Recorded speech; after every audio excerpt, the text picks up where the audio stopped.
স্ত্রী শুয়া থাকে, স্ত্রীর পাশে স্বামী শুয়া থাকে।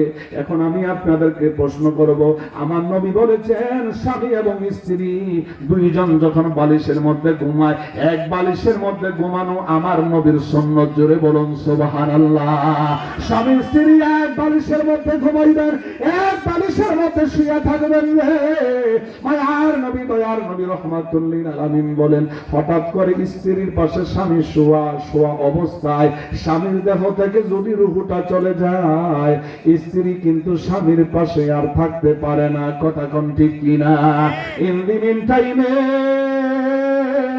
যে হাজার হাজার লাখ লাখ টাকা দিয়া আপনি যেই খাটটা খরিদ করে আপনি বাজার থেকে বাড়িতে আনছেন, যেই শিমল তুলার বালিশের মধ্যে আপনি মাথা দিয়া ঘুমাচ্ছেন, শিমল তুলার বালিশের নিচে আপনাকে ওই দিন রাখা হবে না।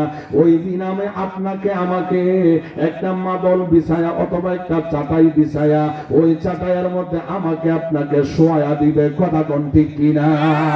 আমার নবী বলেছেন। এখন আমি আপনাদেরকে একটা প্রশ্ন করব,